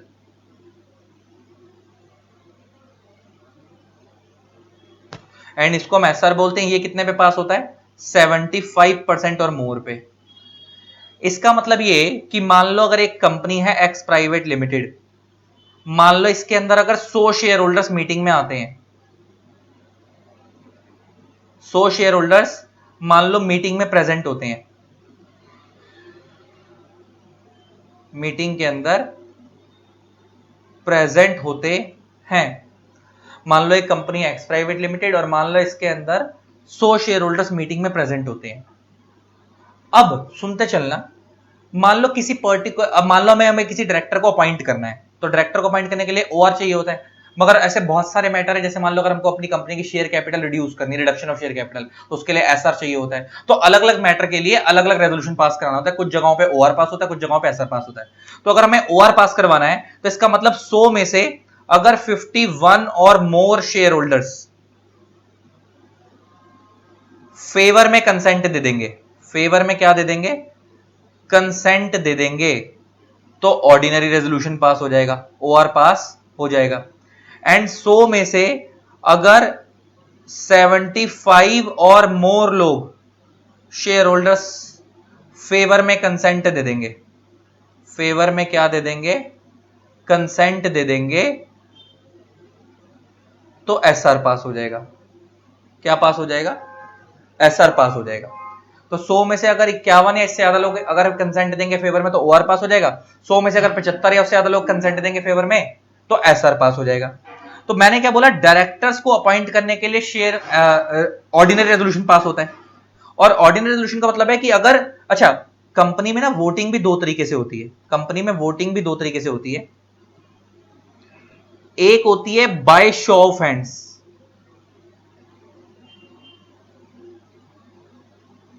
और एक होती है by poll. Show of hands का मतलब होता है 1 man is equal to 1 vote, and poll का मतलब होता है 1 share is equal to 1 vote. मतलब अगर हम कंपनी में शो ऑफ हैंड से वोटिंग करा रहे हैं, तो मान लो अगर मेरे पास 10 शेयर है तब भी मैं एक ही वोट दूंगा, कि मेरे किसी दोस्त के पास 100 शेयर है वो भी एक ही वोट देगा, मेरे किसी दूसरे दोस्त के पास 200 शेयर है वो भी एक ही वोट देगा। मतलब किस पे कितने शेयर है उससे फर्क नहीं पड़ता, हर बंदा एक ही वोट देगा अगर शो ऑफ हैंड से वोटिंग हो रही है। लेकिन अगर कंपनी पोल से वोटिंग करवा रही है, तो अगर मेरे पास 10 शेयर है तो मैं 10 वोट दे पाऊंगा, मेरे पास 100 शेयर है तो मैं 100 वोट दे पाऊंगा, मेरे पास 500 शेयर है तो मैं 500 वोट दे पाऊंगा, क्योंकि वहां पे 1 share is equal to 1 vote होता है। और जो बड़ी बड़ी कंपनीज होती है ना, वो जब डिसीजन मेकिंग करती हैं तो वो ज्यादातर पोल से वोटिंग करवाती हैं। उसका बहुत लॉजिक सिंपल है। अच्छा एक बात बताओ, अगर कंपनी शो ऑफ हैंड से वोटिंग कराने लगी, मान लो रिलायंस के अंदर हर मैटर पे अगर शो ऑफ हैंड से वोटिंग होने लगी, तो तुम्हारे पास रिलायंस का एक शेयर है और मुकेश अंबानी के पास हजारों करोड़ रुपए के शेयर रिलायंस के, उसके पास तो 50% ज्यादा शेयर हैं और 50% ज्यादा शेयर्स की वैल्यू कई हजार करोड़ रुपए की है। और अगर कंपनी शो ऑफ हैंड से वोटिंग कराएगी तो तुम भी एक ही वोट दोगे और मुकेश अंबानी भी एक ही वोट देगा, तो तुम्हारी और अंबानी की औकात में फर्क कहां रह गया, है ना। तो इसका जो बड़ी बड़ी कंपनीज होती हैं वो वोटिंग शो ऑफ हैंड से कराना प्रेफर नहीं करती, ऑप्शन दो होते हैं, वो पोल से कराना प्रेफर करती हैं। इसके बारे में वैसे डिटेल में जनरल मीटिंग वाले चैप्टर पढ़ाया जाता है, वहां पढ़ेंगे। पोल से कराना प्रेफर करती हैं। तो इसका मतलब दो तरीके से वोटिंग होती है, शो ऑफ हैंड्स और पोल। और मैंने बताया कि पोल को ज्यादा प्रेफरेंस दी जाती है क्योंकि वहां पे एक share is equal to 1 vote होता है, तो एक बंदे की जितनी औकात है उसके अकॉर्डिंग वो वोटिंग देगा। अब ये खेल कैसे चलता है तुम समझना। मान लो एक कंपनी है एक्स प्राइवेट लिमिटेड, मैंने यहां पे बना दिया। मान लो उसमें टोटल में 10,000 शेयर हैं उस कंपनी के अंदर टोटल में। मान लो उस कंपनी के 4 शेयर होल्डर हैं, ए बी सी डी। मान लो ए के पास 6,000 शेयर्स हैं, बी के पास 2,000 शेयर्स हैं, सी के पास 1,500 शेयर्स हैं, डी के पास 500 शेयर हैं। तो मैं कह सकता हूं कि ए के पास टोटल में ओवरऑल परसेंटेज वाइज बात करो तो 10,000 में से अगर 6,000 ए के पास है तो 60% शेयर्स ए के पास है। 2,000 शेयर्स 10,000 में से तो 20% शेयर्स बी के पास है। 1,500 शेयर्स सी के पास हैं, तो इसका मतलब 15% शेयर्स सी के पास हैं एंड 500 शेयर्स डी के पास है, इसका मतलब 5% शेयर्स डी के पास है। तो इस तरीके से शेयर्स बटे हुए हैं, ठीक है जी, 4 जगह पे। अब इसका मतलब अगर मान लो इस कंपनी को कोई डायरेक्टर अपॉइंट करना है, इस कंपनी को कोई डायरेक्टर अपॉइंट करना है मान लो, तो तुम गेम समझो, बड़े ध्यान समझना। मैंने तुम्हें बोला कि डायरेक्टर अपॉइंट करने के लिए ओआर पास होता है, ऑर्डिनरी रेजोल्यूशन। और ऑर्डिनरी रेजोल्यूशन कितने में पास होता है, मोर देन 50% पे, 50% से ज्यादा की अगर आप वोटिंग दोगे तो ओआर पास हो जाएगा। अगर मान लो ये कंपनी पोल से वोटिंग करा दे, अगर ये कंपनी पोल से वोटिंग करा दे डायरेक्टर को अपॉइंट करने के लिए, तो ये अकेला बंदा ही ए अकेला ही, इसके पास 60% शेयर्स हैं, ये अकेला ही क्या कर लेगा, डायरेक्टर अपॉइंट कर लेगा। इसको बाकी 3 की कंसेंट की जरूरत ही नहीं है क्योंकि मोर देन 50% की वोटिंग पे डायरेक्टर अपॉइंट होता है, 60% वोटिंग तो अकेला ही दे देगा क्योंकि 60% शेयर्स इसके पास है। एक शेयर पे एक वोट है तो 6,000 शेयर्स पे 60% वोट हो गए, तो अकेला ही दे देगा, ये अकेला ही रेजोल्यूशन पास कर लेगा। इसका मतलब बड़ी बड़ी कंपनी के अंदर जो बड़े बड़े शेयर होल्डर होते हैं वो अकेले अकेले डिसीजन ले लेते हैं। तो इसका मतलब यहां पे जो ये जो बंदा है ना ए, यही इसको शेयर होल्डर, मैं कह सकता हूं कि ए इस पूरी कंपनी को कंट्रोल कर पा रहा है क्योंकि इसके पास मेजॉरिटी शेयर होल्डिंग है। तो यहां पे ये देखो, नॉर्मली जब अगर कंपनी इन चारों ने मिलकर बनाई होगी तो लॉ के अकॉर्डिंग ये चारों प्रमोटर हैं, लेकिन टेक्निकल सेंस में प्रमोटर हम खाली किसको मानेंगे, ए को मानेंगे क्योंकि ए के पास 60% कंट्रोल है कंपनी का, तो इसी की सुनी जाएगी। तो अब तुम सुनना बड़े ध्यान से, मैं अब तुम्हारे को टेक ओवर से लिंक कर रहा हूं। मैंने बोला टेक ओवर क्या होता है, अब टेक ओवर क्या होता है हम समझ रहे थे। मैंने बोला टेक ओवर का मतलब होता है acquisition of control over the management of a company. अगर आप किसी कंपनी की मैनेजमेंट पे कंट्रोल पा लेते हो तो दैट इज टेक ओवर। और मैनेजमेंट पे कंट्रोल पाने का मतलब है, मैनेजमेंट का मतलब बोर्ड ऑफ डायरेक्टर्स, मैनेजमेंट को कंट्रोल कौन करता है, बोर्ड ऑफ डायरेक्टर्स। इसका मतलब अगर आप कंपनी के डायरेक्टर्स आपके कंट्रोल में है, देखो कंपनी में डायरेक्टर्स को अपॉइंट करने के लिए भी ऑर्डिनरी रेजोल्यूशन पास होता है सेक्शन 152 के अकॉर्डिंग, और डायरेक्टर्स को रिमूव करने के लिए भी ऑर्डिनरी रेजोल्यूशन ही पास होता है सेक्शन 169 के अकॉर्डिंग कंपनी लॉ के। इसका मतलब डायरेक्टर्स को अपॉइंट करना या रिमूव करना अगर आपके हाथ में है तो इसका मतलब आप उस कंपनी को क्या कर पा रहे हो। अच्छा, डायरेक्टर को रिमूव करने के लिए आई एम नॉट श्योर कि ओआर पास होता है, एक मिनट रुको, मेरे ख्याल से एसआर पास होता है रिमूव करने के लिए। अपॉइंट करने के लिए तो ओआर पास होता है, रिमूव करने के लिए आई थिंक, एक मिनट, रिमूव करने के लिए आई थिंक एसआर पास होता है, मैं श्योर नहीं हूं, एक मिनट रुको देखते हैं, हाथ वाथ खोल लेते हैं ना, निकाल लेते हैं। एमसीए, कुछ भी चीज गलत नहीं जानी चाहिए। एक्ट, यहां पे हम आ गए कंपनी लॉ के अंदर, appointment and qualification of directors, इसमें सेक्शन नंबर जाना है हमारे को 169 रिमूवल ऑफ डायरेक्टर्स, यहां पे आ गए। अब यहां पे पढ़ते हैं क्या है, अ कंपनी में by ordinary resolution remove a director, बात खत्म हो गई। ऑर्डिनरी रेजोल्यूशन पास होता है, ओआर ही पास होता है, मतलब अपॉइंट करने के लिए भी ऑर्डिनरी रेजोल्यूशन और रिमूव करने के लिए भी ऑर्डिनरी रेजोल्यूशन, सही बोल रहा था मैं।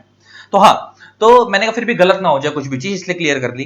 तो मैंने बोला कि भाई डायरेक्टर को अपॉइंट करने के लिए भी ओआर और रिमूव करने के लिए भी ओआर, और इसका मतलब अगर आप किसी कंपनी की मैनेजमेंट को अपॉइंट और रिमूव कर पा रहे हो तो इसका मतलब आपकी हाथ में उस कंपनी का पूरा कंट्रोल है, आप अपने हिसाब से डायरेक्टर्स को जो चलवाना चलवाओगे, अगर वो ढंग से काम नहीं करेंगे तो आप उन्हें रिमूव भी कर सकते हो। इसका मतलब if you want to control a company then you need to have more and more shareholding. अगर आप किसी कंपनी को कंट्रोल करना चाहते हो तो आप उस कंपनी के बिगेस्ट शेयर होल्डर बन जाओ, क्योंकि अगर आप उस कंपनी के बिगेस्ट शेयर होल्डर होंगे तो आपके पास सबसे ज्यादा वोटिंग पावर होगी, और अगर आपके पास सबसे ज्यादा वोटिंग पावर होगी तो ऑर्डिनरी रेजोल्यूशन पास करते वक्त सबसे ज्यादा आपकी सुनी जाएगी, और सबसे ज्यादा आपकी सुनी जाएगी तो आप किसी भी डायरेक्टर को अपॉइंट कर सकते हो, किसी भी डायरेक्टर को रिमूव कर सकते हो। और जो कंपनी का बिगेस्ट शेयर होल्डर होता है उसी को हम प्रमोटर बोलते हैं, उसी को हम क्या बोलते हैं, प्रमोटर, क्योंकि वही उस कंपनी को कंट्रोल कर पा रहा होगा। तो अब एग्जांपल लेके समझाता हूं। और बिगेस्ट शेयर होल्डर बनने का मतलब ये नहीं है कि आपके पास बिगेस्ट शेयर होल्डर बनने का मतलब ये नहीं कि आपके 50% से ज्यादा शेयर होने चाहिए। मैं तुम्हें समझाता हूं क्या होता है। मान लो एक कंपनी है एक्स लिमिटेड, मैं टेक ओवर का कंसेप्ट समझा रहा हूं।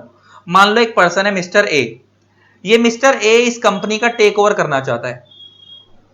तो जब कोई बंदा टेक ओवर करता है तो जो टेक ओवर करता है उसको हम बोलते हैं एक्वायरर, और जिसको टेक ओवर किया जाता है उसको हम बोलते हैं टारगेट कंपनी। ठीक है जी।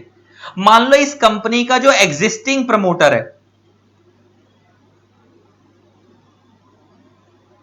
उसके पास इस कंपनी की 35% की शेयर होल्डिंग है, 35% की शेयर होल्डिंग है।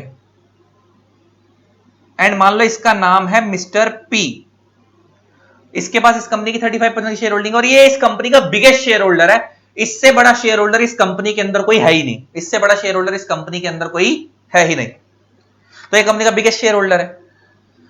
इसका मतलब बाकी सारे लोगों के पास इस कंपनी के अंदर शेयर होल्डिंग है ना, किसी पे 1% है, किसी पे 2, किसी पे 5%, किसी पे 7%, किसी पे आधा परसेंट, ऐसे बटी हुई है, लेकिन बिगेस्ट शेयर होल्डर यही है मिस्टर पी, इसके 35% की शेयर होल्डिंग है। अगर ये मिस्टर ए इस कंपनी का टेक ओवर करना चाहता है तो अगर ये इस एक्स लिमिटेड के मोर देन 35% शेयर परचेज कर लेता है फ्रॉम द मार्केट, अगर ये मिस्टर ए एक्स लिमिटेड के मोर देन 35% शेयर परचेज कर लेता है एक्स लिमिटेड के फ्रॉम द मार्केट, तो जैसे ही ये परचेस करेगा तो मैं कह सकता हूं कि ये इस कंपनी का बिगेस्ट शेयर होल्डर बन जाएगा। मिस्टर ए इस एक्स लिमिटेड का बिगेस्ट शेयर होल्डर बन जाएगा। तो जैसे ही इस कंपनी का बिगेस्ट शेयर होल्डर बन गया, इसका मतलब अब जब भी ओआर पास होगा डायरेक्टर्स को अपॉइंट करने के लिए, रिमूव करने के लिए, सबसे ज्यादा इसकी सुनी जाएगी क्योंकि सबसे ज्यादा वोटिंग इसके पास होगी, क्योंकि सबसे ज्यादा शेयर होल्डिंग इसके पास है। तो now A is the new promoter of the company. तो ए क्या कहलाएगा, A is the new promoter of the company, और हम कहेंगे कि इस कंपनी का टेक ओवर हो गया। तो टेक ओवर का मतलब होता है कंपनी चलती रहेगी लेकिन कंपनी की मैनेजमेंट पे कंट्रोल बदल जाएगा, कि पहले कंट्रोल कौन कर रहा था, पी, अब उस कंपनी को कंट्रोल कौन करेगा, ए, क्योंकि ये उस कंपनी का बिगेस्ट शेयर होल्डर है, इसकी ज्यादा सुनी जाएगी। तो this is called takeover. Takeover वाला कहता है acquisition of control over the management of a company. और मैंने बताया मैनेजमेंट को कौन कंट्रोल करता है, बोर्ड ऑफ डायरेक्टर्स, और बोर्ड ऑफ डायरेक्टर्स को कौन अपॉइंट करते हैं, शेयर होल्डर्स। अपॉइंट करने की पावर भी शेयर होल्डर के पास होती है, रिमूव करने की पावर भी शेयर होल्डर के पास होती है। और अपॉइंट सेक्शन 152 के अकॉर्डिंग किया जाता है और उसके लिए ऑर्डिनरी रेजोल्यूशन पास होता है, और डायरेक्टर्स को रिमूव सेक्शन 169 के अकॉर्डिंग किया जाता है, उसके लिए भी ओवर पास होता है।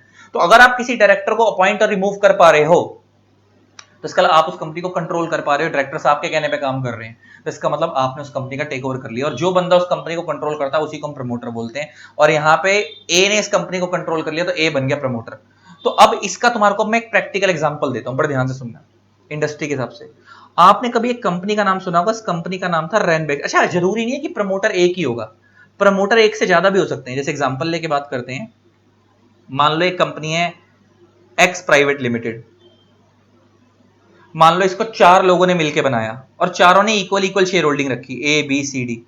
इसने भी 2500 शेयर्स लिए, मान लो इस कंपनी में टोटल में 10,000 शेयर्स हैं, इसने भी 2500 शेयर्स ले लिए, इसने भी 2500 शेयर्स ले लिए इस कंपनी के, इसने भी 2500 शेयर्स ले लिए इस कंपनी के, एंड इसने भी 2500 शेयर्स ले लिए इस कंपनी के। सबने 2500 ले लिए, सबके पास इक्वल इक्वल है, 25% है सबके पास। तो ये सारे ही प्रमोटर है, ये सारे ही कौन है, प्रमोटर है। तो मतलब मैं ये बताना चाह रहा हूं कि नॉर्मली प्रमोटर कौन होता है, जो उस कंपनी का बिगेस्ट शेयर होल्डर होता है। लेकिन अगर किसी के पास इक्वल शेयर होल्डिंग है, दोनों ही बिगेस्ट है, तो वो दोनों ही प्रमोटर कहलाएंगे। तो ये एक से ज्यादा प्रमोटर भी हो सकते हैं, ये समझा रहा था मैं। अब मैं तुम्हें गेम समझाता हूं, हुई क्या थी, प्रैक्टिकल एग्जांपल। आई होप आप सबने एक कंपनी का नाम सुना होगा, एक कंपनी थी रेनबैक्सी, आज भी है, खत्म नहीं हुई है, आज भी है।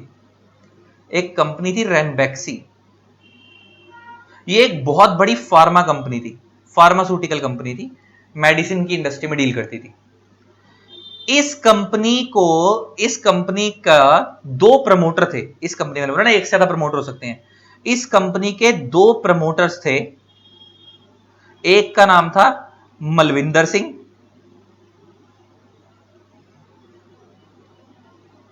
और एक का नाम था शिवेंद्र सिंह। एक मलविंदर सिंह और एक शिवेंद्र सिंह, इस कंपनी के दो प्रमोटर थे, एक मलविंदर सिंह और एक शिवेंद्र सिंह। एक कंपनी थी जिसका नाम था डाइची सेंक्यो। ये जापान की बहुत बड़ी कंपनी है, ये एक जापानीज कंपनी थी, जापान की बहुत बड़ी, ये भी फार्मा कंपनी थी। और ना ये कंपनी इस रैनबैक्सी का टेक ओवर करना चाहती थी। तो ये कंपनी इस रैनबैक्सी का क्या करना चाहती थी? टेक ओवर करना चाहती थी। तो जब कोई कंपनी किसी का टेक ओवर करना चाहती है तो हम जो टेक ओवर करती है हम उसे क्या बोलते हैं? एक्वायरर। अभी मैंने तुम्हारे को बताया। और जिस कंपनी का टेक ओवर किया जाता है उसे हम बोलते हैं टारगेट कंपनी। ये शायद मैंने तुम्हारे को ऊपर ये बात बता दी होगी अभी। ये एक्वायरर और जिसका टेक ओवर किया जाता है टारगेट कंपनी। तो ये रैनबैक्स डाइची कंपनी किसका टेक ओवर करना चाहती थी? रैनबैक्सी का। अच्छा, इन दोनों प्रमोटर्स के पास मिलाकर अप्रोक्सीमेटली 34% की शेयर होल्डिंग थी इस कंपनी की। अप्रोक्सीमेटली 34% की इन दोनों के पास क्या थी? इस कंपनी की शेयर होल्डिंग थी दोनों के पास मिलाकर। और ये बात है सन 2008 की, ईयर 2008 की बात है जब ये टेक ओवर हुआ। अच्छा, दो तरीके के टेक ओवर होते हैं। टेक ओवर भी ना दो तरीके के होते हैं। एक होता है फ्रेंडली टेक ओवर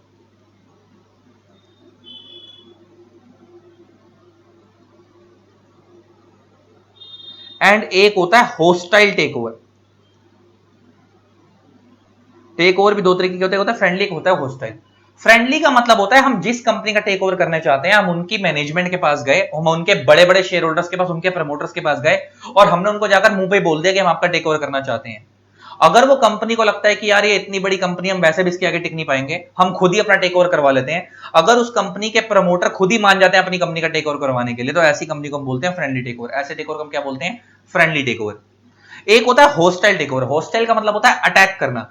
मान लो मैं किसी कंपनी का टेक ओवर करना चाहता हूं, मान लो उस कंपनी के प्रमोटर्स के पास 30% शेयर्स हैं। इसका मतलब अगर मेरे को उस कंपनी का टेक ओवर करना तो मेरे को उसके एग्जिस्टिंग प्रमोटर से ज्यादा शेयर्स लेने पड़ेंगे, तो मतलब मेरे को 30% से ज्यादा शेयर्स खरीदने पड़ेंगे।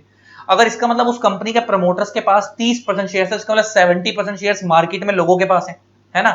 अब मान लो मैं उस कंपनी के प्रमोटर के पास गया और मैंने उसको जाकर बोला कि भाई मैं आपका टेक ओवर करना चाहता हूं आपकी कंपनी का। एक तरीका तो यह है कि वो बंदा खुद ही बोल दे कि हाँ मेरे ही 30% शेयर्स खरीद लो और मैं चले जाता हूं, तुम आ जाओ इस कंपनी में, तो आप उस कंपनी के प्रमोटर बन जाओगे, तो आप टेक ओवर हो गया। इसको हम बोलते हैं फ्रेंडली टेक ओवर। दूसरा तरीका यह है कि आप उसके पास गए प्यार से, आपने उसको बोला मैं आपकी कंपनी का टेक ओवर करना चाहता हूं, वो कहता है ऐसे कैसे कर लेगा तो मेरी कंपनी का टेक ओवर, मैंने पैदा करके खड़ी करी है कंपनी। कुछ लोगों को ना लगाव होता है। अच्छा, तुम्हारे पापा की दुकान है गली मोहल्ले में, पापा की दुकान चल रही है नहीं चल रही, पापा को दुकान से अटैचमेंट होगी। देखो अब दो तरीके के इंसान होते हैं इसमें। एक बंदा होता है आपके पापा को बोलता है आपकी दुकान तो चल नहीं रही, आप मेरे को बेच दो, इसका काइंड ऑफ टेक ओवर, ये कंट्रोल मेरे हाथ में दे दो कंपनी का। आपके पापा एक होंगे यार, चल एक तरीके का इंसानों को सोचेगा चल छोड़, चल तो रही नहीं, दे देते हैं। एक दूसरे तरीके का बंदा होगा, वो कहेगा ऐसे कैसे बेच दूं, मैंने खड़ी करी है, 40 साल मैंने चलाई है, अभी नहीं चल रही तो क्या हुआ, चल जाएगी, मैं चला लूंगा इसको, ऐसे कैसे बेच दूं अपनी दुकान को। तो इसका मतलब मैं ऑफेंड कर गया। तो सेम टेक ओवर में भी दो चीजें हो सकती हैं। मैं सामने वाली कंपनी के पास टेक ओवर करवाने के लिए गया, मैंने उनके प्रमोटर को बोला कि हम आपकी कंपनी टेक ओवर करना चाहते हैं, प्रमोटर ने खुद ही बोल दिया टेक ओवर कर लो, हमारे शेयर्स ले लो, हमारी जगह पे आप आके प्रमोटर बन जाओ। That is friendly takeover. एक होता है कि भाई मैं उसके कंपनी के पास गया टेक ओवर करने उनका, उन्होंने उनके प्रमोटर ने बोला ऐसे कैसे कर लेगा, तो हम फिर क्या करेंगे? अटैक। अब हम अटैक कैसे करेंगे? 30% प्रमोटर के पास है हमारे को और 70% मार्केट में बटे होंगे लोगों के पास। अब हमारे को क्या करना है? 30% से ज्यादा शेयर खरीदने अगर हमारे को उस कंपनी का टेक ओवर करना है। मैंने क्या करा? मार्केट में एडवर्टीजमेंट निकाल दी कि भाई मैं इस कंपनी का टेक ओवर करना चाहता हूं, मान लो इस कंपनी का करंट का शेयर का प्राइस चला 200 रुपए, मैं तुम्हें दूंगा 300 रुपए, तो जिसके पास भी उस कंपनी के शेयर्स हैं वो आके हमें बेच दो। तो मार्केट प्राइस चल रहा था 200 रुपए उस कंपनी, टारगेट कंपनी के शेयर्स का जिसको हम टेक ओवर करना चाहते थे, और आप दोगे 300, तो जो 70% शेयर्स मार्केट में लोगों के पास है, क्या वो पागलों की तरह आपको बेचने आ जाएंगे? बिल्कुल बेचने आ जाएंगे। वो कहेंगे यार मार्केट प्राइस से ज्यादा दे रहा 100 रुपए। तो अगर मेरे को मार्केट में जो 70% शेयर जो लोगों के पास है, अगर उसमें से मेरे को मान लो 35% भी मिल गए, तो एग्जिस्टिंग प्रमोटर से ज्यादा मेरे पास होगा ना, क्योंकि एग्जिस्टिंग प्रमोटर के पास 30 ही थे। 70 मार्केट में, मैंने मार्केट में 70 वालों से 35 खरीद लिए, तो मैं अब उस कंपनी का बिगेस्ट शेयर होल्डर बन गया। तो इसका मतलब मैंने उस कंपनी का टेक ओवर कर लिया। जैसे ही मैं उस कंपनी का बिगेस्ट शेयर होल्डर बन गया, क्योंकि मैं बिगेस्ट शेयर होल्डर हूं तो मेरी ज्यादा सुनी जाएगी, और मैनेजमेंट मेरे कहने पे काम करेगी, तो मैं बिगेस्ट शेयर होल्डर का, मैंने उस कंपनी का टेक ओवर कर लिया, मगर ये कौन सा टेक ओवर है? हॉस्टाइल, मैंने अटैक करके टेक ओवर करा है। अब इस वाले केस में क्या हुआ था, रनबैक्सी के केस में, ये जो टेक ओवर था ना, ये पहले तो रनबैक्सी वाले नहीं माने थे, लेकिन बाद में मान गए थे, तो ये फ्रेंडली टेक ओवर का केस था। ये कौन सा टेक ओवर का केस था? फ्रेंडली टेक ओवर का केस था। मतलब इसके मालिक खुद ही मान गए थे कि आओ हमारा टेक ओवर कर लो। इन्होंने खुद ही अपने ही सारे जो शेयर्स थे वो इन्होंने बेच दिए थे, सेल कर दिए थे। अपना सारा का सारा कंट्रोल किसको बेच दिया था? डाइची को बेच दिया था। अच्छा, पता है क्यों बेचा था? वो तो बाद में तुम्हें एक स्टोरी बताऊंगा कभी इसकी तसल्ली से। रनबैक्सी ने बहुत सारे फ्रॉड कर रखे थे जो सिर्फ इन्हीं को पता थे। इन्होंने ना बाहर की फॉरेन कंपनीज की मेडिसिन को चोरी कर रखा था, जो पेटेंटेड मेडिसिन है जिसको कोई चोरी नहीं कर सकता। इन्होंने उधर के बाहर की फॉरेन की कंपनियों के फॉर्मूले चोरी करके इन्होंने दवाइयां बनानी शुरू कर रखी थी इंडिया में। इनको डर था कि कभी भी फंस सकते हैं। इन्होंने वो फंसने से पहले अपनी कंपनी किसको बेची थी? डाइची को। और 34% शेयर्स इन्होंने इनको बेच दिए और वो कई हजार करोड़ रुपए के बिके। अच्छा, जैसे इन्होंने इसको बेचे तो मैं कह सकता हूं Daiichi is the new promoter of Ranbaxy. तो डाइची बन गया न्यू प्रमोटर रनबैक्सी का, क्योंकि अब सबसे बिगेस्ट शेयर होल्डर कौन है? रनबैक्सी का डाइची, क्योंकि मलविंदर शिवेंद्र सिंह तो आउट हो गए, इन्होंने अपने सारे शेयर किसको दे दिए? डाइची को। और यही दोनों सबसे बड़े शेयर होल्डर थे, और जो कंपनी का बिगेस्ट शेयर होल्डर है वही प्रमोटर होता है। तो अगर आप उस पहली वाली डेफिनेशन पे जाओ, तो पहली डेफिनेशन तुम्हारे को ने पढ़ाई थी, तो वो क्या थी? प्रमोटर एक ऐसा बंदा है जिसको आइडिया आया कंपनी बनाने का और जो एग्जिस्टेंस में लेकर आया। तो इस डेफिनेशन के अकॉर्डिंग समझे तो अगर तुम रनबैक्सी वाला केस देखो, तो क्या रनबैक्सी को बनाने का आइडिया डाइची वालों को आया था? नहीं, वो तो मलविंदर सिंह शिवेंद्र सिंह के भी फादर और उन्होंने वो कंपनी बनाई थी। तो बनाई किसी और ने थी, टेक ओवर किसी और ने कर लिया, डाइची ने। तो जैसे टेक ओवर करा तो डाइची न्यू प्रमोटर बन गया। तो इसका मतलब डाइची न्यू प्रमोटर बन गया, लेकिन ना तो उसको आइडिया आया था रनबैक्सी को बनाने का, ना उन्होंने उस रनबैक्सी को बनाया था। बनाया किसी और ने था, कंट्रोल किसी और कंपनी ने कर लिया, डाइची ने कर लिया। तो Daiichi is the new promoter. इसका मतलब रियल लाइफ में डेफिनेशन फॉलो ही नहीं होती। रियल लाइफ में डेफिनेशन कौन सी फॉलो होती है? जो ये लिखवाई है। रियल लाइफ में प्रमोटर कौन है? एक ऐसा बंदा जो कि उस कंपनी को कंट्रोल कर रहा है, अल्टीमेटली कंट्रोलिंग का कंपनी। जैसे हमारे एग्जांपल में डाइची अब उस रनबैक्सी को कंट्रोल करेगी, तो कंट्रोल ये कर रहे हैं ना। और मैंने बोला कंट्रोल दो तरीके से करते हैं, या तो शेयर होल्डिंग के रूट से, डेट के रूट से। जैसे इस एग्जांपल में हमारे वाला केस कैसे कर रहे हैं? शेयर होल्डिंग के रूट से, क्योंकि ये सब उस कंपनी के, डाइची वाले रनबैक्सी के बिगेस्ट शेयर होल्डर है। सबसे ज्यादा शेयर होल्डिंग इन्हीं के पास है, तो सबसे ज्यादा शेयर होल्डिंग इन्हीं के पास है, तो ये इस कंपनी के बिगेस्ट शेयर होल्डर है। तो यही इस कंपनी के कौन होगा? प्रमोटर। तो रियल लाइफ में प्रमोटर वो होता है जो उस कंपनी का बिगेस्ट शेयर होल्डर होता है। रियल लाइफ में वो प्रमोटर को नहीं मानते जिसको आइडिया आया, उसने बनाई वगैरह वगैरह। वो कंसेप्ट चलता है लेकिन बहुत कम। जैसे अगर तुम्हारे को मैं मुकेश अंबानी की तरफ लेकर चलूं, तो रिलायंस को बनाया था धीरूभाई अंबानी ने, आज उनके बच्चे संभाल रहे मुकेश अंबानी, तो वो फैमिली बिजनेस है। तो वहां पे दोनों डेफिनेशन फिट हो रही है। मुकेश अंबानी रिलायंस का बिगेस्ट शेयर होल्डर भी है, प्लस आइडिया भी उन्हीं लोगों को आया था, उनके पेरेंट्स लोगों को आया था। तो वहां तो दोनों डेफिनेशन फिट हो गई। आइडिया भी उन्हीं को आया था, तो वो उस अकॉर्डिंग से भी प्रमोटर है। लेकिन और बिगेस्ट शेयर होल्डर भी वही है। मुकेश अंबानी के पास 50% से ज्यादा शेयर है, तो बिगेस्ट शेयर होल्डर भी वही है, तो वो प्रमोटर है। सेम टाटा ग्रुप की तरफ भी अगर देख लो, तो टाटा ग्रुप में भी टाटा को जमशेदजी टाटा जी ने बनाया था, बाद में रतन टाटा जी संभाल रहे थे। तो बनाने वाले वो थे जमशेदजी टाटा जी।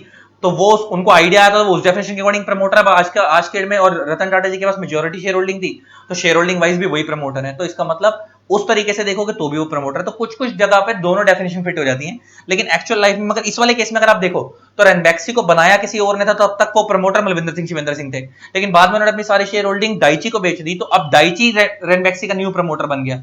लेकिन डाइची रनबैक्सी का न्यू प्रमोटर तो बन गया, लेकिन डाइची को रनबैक्सी को ना तो बनाने का कोई आइडिया आया था, ना रनबैक्सी को डाइची ने बनाया था। उन्होंने तो बनी हुई कंपनी को कंट्रोल एक्वायर करा है, तो वो भी टेक ओवर है। और डाइची अब न्यू प्रमोटर है, तो वो प्रमोटर इस डेफिनेशन के अकॉर्डिंग है। तो एक्चुअल लाइफ में प्रमोटर वो होता है जिसके पास उस कंपनी का कंट्रोल होता है। और वो कंट्रोल दो तरीके से आ सकता है, तो शेयर होल्डिंग रूट से, डेट रूट से।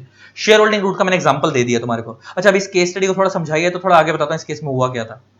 जब ये टेक ओवर हो गया, तो डाइची को ये लगा, क्योंकि रनबैक्सी की प्रेजेंस भी पूरे इंडिया के बाहर भी दवाइयां बिकती थी, इनकी प्रेजेंस बहुत बड़ी थी।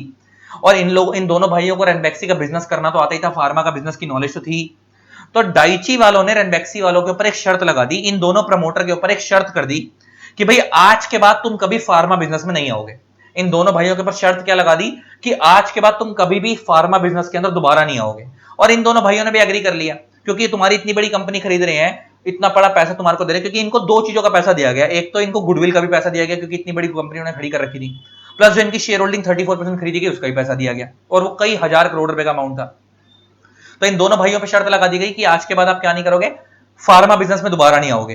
तो उसके बाद इन दोनों भाइयों ने क्या करा था, इंडिया में हॉस्पिटल की चेन स्टार्ट करी थी, हॉस्पिटल्स ओपन करे थे। और इनके उन हॉस्पिटल्स का नाम बता दूं क्या है, आप बहुत जानते हो, फोर्टिस हॉस्पिटल। फोर्टिस हॉस्पिटल तो बहुत पॉपुलर है, आपने जगह जगह सुने होंगे, कहा जाता है कि बड़े 5 स्टार हॉस्पिटल हैं।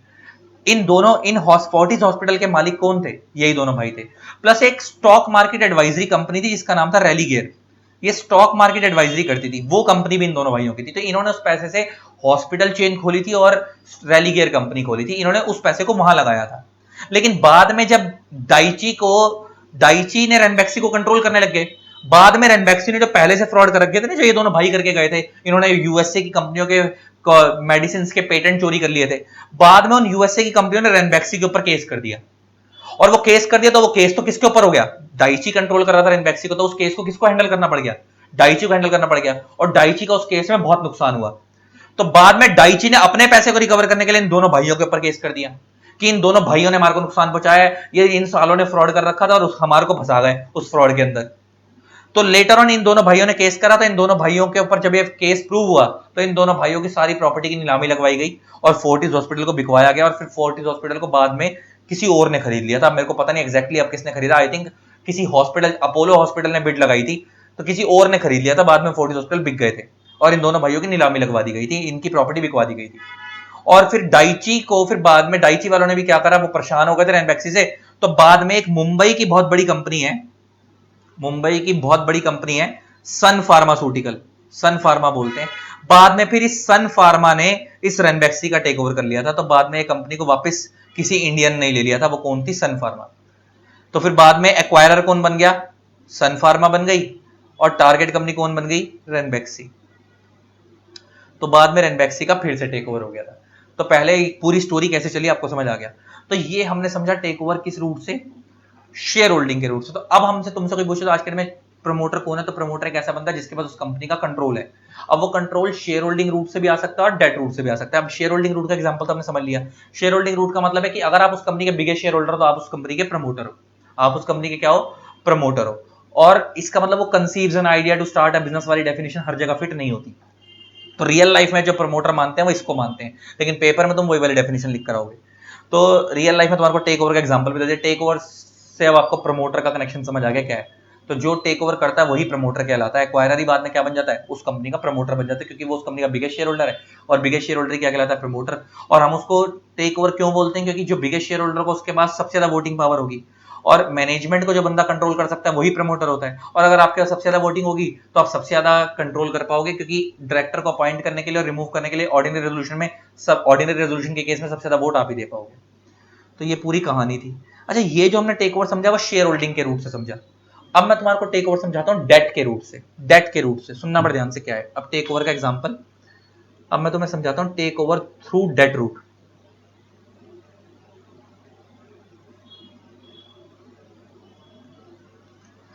मान लो एक कंपनी है एक्स प्राइवेट लिमिटेड। मान लो इस कंपनी के दो प्रमोटर हैं, इन दो बंदों ने मिलकर इस कंपनी को बनाया था, ए और बी। मान लो ए के पास भी 50,000 शेयर्स हैं इस कंपनी के, और बी के पास भी 50,000 शेयर्स हैं।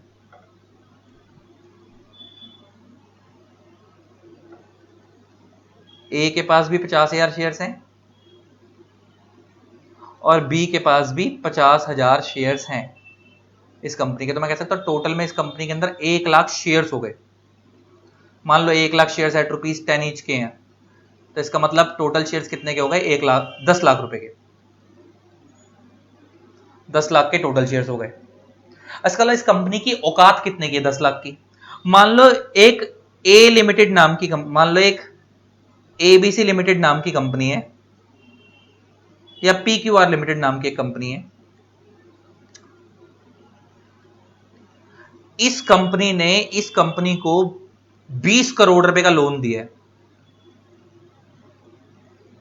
तो मैं कह सकता हूं जब कोई कंपनी लोन देती है तो जो लोन दे रही है वो लेंडर, और जिसको लोन दिया जा रहा है वो बोरोवर।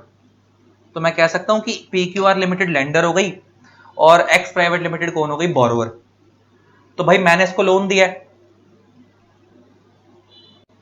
तो मैंने क्या करा? मैंने इस कंपनी को लोन दिया 20 करोड़ का, मतलब मैं कह सकता हूं इनकी कैपिटल 10 लाख की है और मैंने इसको 20 करोड़ का लोन दिया, तो मैं कह सकता हूं कि मैंने इनको इनकी औकात से बहुत ज्यादा का लोन दे दिया है। यस, अगर मैंने इनको इतनी इनके औकात से बहुत ज्यादा का लोन दे दिया तो मैंने एक शर्त लगाई कि अब जब इनको मैंने लोन दिया होगा तो क्या इन दोनों के बीच में, हम दोनों कंपनियों के बीच में एक लोन एग्रीमेंट साइन हुआ होगा?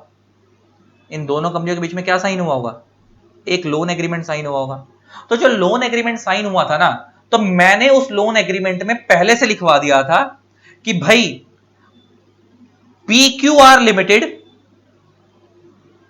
shall control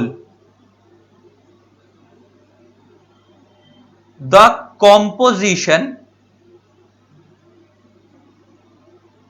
of board of directors of X private limited till the loan amount is repaid. till the loan amount is repaid, जब तक लोन का पैसा नहीं चुकाया जाता तब तक। देखो इसका मतलब इस लोन एग्रीमेंट में क्या लिखवाया है कि जब तक X private limited PQR limited को लोन का पैसा नहीं चुकाती, तब तक एक्स प्राइवेट लिमिटेड की मैनेजमेंट को कौन कंट्रोल करेगा? PQR लिमिटेड कंट्रोल करेगी। अच्छा, composition of board of directors को, and what is the meaning of composition of board of director, आपको मैंने टाइप्स ऑफ कंपनी वाले चैप्टर में जब मैंने होल्डिंग सब्सिडियरी का कंसेप्ट पढ़ाया था तब मैंने समझाई थी बात। कॉम्पोजिशन ऑफ डायरेक्टर्स का मतलब होता है पावर टू अपॉइंट और रिमूव, पावर टू अपॉइंट और रिमूव ऑल और मेजॉरिटी ऑफ द डायरेक्टर्स। इसका मतलब अगर किसी कंपनी की मैनेजमेंट की, किसी कंपनी के डायरेक्टर्स की मेजॉरिटी को अपॉइंट और रिमूव आप कर पा रहे हो, तो इसका मतलब आपके पास उस कंपनी की composition of board of director है। जैसे एग्जांपल लेके बात करते हैं, मान लो इस एक्स प्राइवेट लिमिटेड कंपनी के अंदर टोटल में 9 डायरेक्टर हैं, मान लो शेयर होल्डर 2 ही थे, ए और बी। मान लो इस कंपनी में टोटल में 9 डायरेक्टर थे, एग्जांपल लेके बात कर रहा हूं। टोटल में कितने डायरेक्टर्स थे? 9 डायरेक्टर थे इस कंपनी के अंदर। तो इस 9 की मेजॉरिटी कितनी हो गई? 9 की मेजॉरिटी हो गई 5 डायरेक्टर्स। 9 की मेजॉरिटी कितनी हो गई? 5 डायरेक्टर्स। तो इसका मतलब, इसकी इंटरप्रिटेशन ये है कि अगर PQR limited X private limited के 5 और मोर डायरेक्टर्स को अपॉइंट और रिमूव कर सकती है, अपॉइंट और रिमूव करने की पावर अगर उनके पास है, तो हम कहेंगे कि भाई PQR लिमिटेड के पास एक्स प्राइवेट लिमिटेड की composition of board of director है, और वो इनके पास है। इन्होंने लोन एग्रीमेंट में क्या लिखवाया था? देखो, एक कंपनी में पैसा तो इन्होंने दे दिया, अब वो पैसे का ढंग से यूज होगा नहीं होगा, वो तो क्योंकि रूटीन में जो कंपनी के अंदर बंदा बैठता है वही चेक कर पाएगा, और रोज रूटीन में कंपनी में बंदा कौन बैठता है? कंपनी के डायरेक्टर। तो इसलिए इन लोगों ने अपने पास कंट्रोल ले लिया। इन्होंने बोला कि भाई हमने तुम्हारे को तुम्हारी औकात से, तुम्हारी 10 लाख की कैपिटल है पूरी कंपनी की, और हमने तुम्हारे को 20 करोड़ का लोन दिया, हमने तुम्हारे को तुम्हारी औकात से बहुत बड़ा लोन दे दिया है, तो हम रिस्क नहीं ले सकते। अगर हमारे को लगेगा तुम्हारी कंपनी की मैनेजमेंट गलत काम कर रही है तो हम उसको हटा देंगे और अपने बंदे अपॉइंट कर देंगे। इसका मतलब हमने ये लिखवा दिया लोन एग्रीमेंट में कि PQR limited shall control the composition of board of director of X private limited. मतलब ये कंपनी इस कंपनी की बोर्ड ऑफ डायरेक्टर्स की कॉम्पोजिशन को कंट्रोल करेगी। और कॉम्पोजिशन को कंट्रोल करने का मतलब क्या होता है कि इस कंपनी के मेजॉरिटी ऑफ द डायरेक्टर्स को अपॉइंट और रिमूव करने की पावर अपने पास किसने रख ली? PQR लिमिटेड ने रख ली। कब तक के लिए रख ली? Till the loan is repaid, जब तक ये कंपनी लोन का पैसा वापस नहीं करती। इसका मतलब जब तक X private limited PQR limited के लोन का पैसा वापस नहीं करती, तब तक इस कंपनी के किसी भी डायरेक्टर को अपॉइंट किया जा सकता है, किसी को भी रिमूव किया जा सकता है। वो कंट्रोल सारा किसके हाथ में है?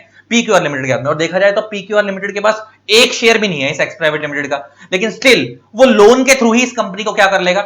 इस कंपनी के मेजॉरिटी ऑफ डायरेक्टर्स को अपॉइंट रिमूव कर लेगा। इसका मतलब यहां पे PQR लिमिटेड ने एक्स प्राइवेट लिमिटेड को कंट्रोल कर लिया। लेकिन क्या वो शेयर होल्डिंग के रूट से करा है? डेट के रूट से करा है। डेट के रूट से।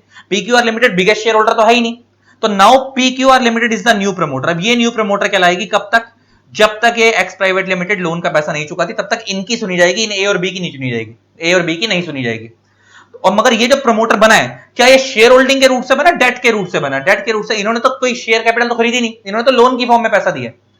इसका मतलब मैंने बोला टेक ओवर 2 रूट से हो सकता है, शेयर होल्डिंग रूट से भी हो सकता है, डेट रूट से भी हो सकता है। आपको बस टेक ओवर के पहचानने के लिए क्या देखना है कि आप सामने वाली कंपनी की मैनेजमेंट को कंट्रोल कर पा रहे हो या नहीं।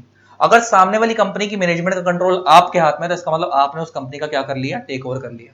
अगर सामने वाली कंपनी की मैनेजमेंट का कंट्रोल आपके हाथ में है, तो इसका मतलब आपने उस कंपनी का टेक ओवर कर लिया। तो ऊपर वाले एग्जांपल में एक तरीका तो यह है कि आप उस कंपनी के बिगेस्ट शेयर होल्डर बन जाओ। अगर आप एक्जिस्टिंग प्रमोटर से ज्यादा शेयर खरीद लोगे, तो आप जब बिगेस्ट शेयर होल्डर होगा तो आपने उस कंपनी का टेक ओवर कर लिया, क्योंकि अब आपकी ज्यादा सुनी जाएगी, क्योंकि आप ज्यादा वोटिंग दे पाओगे।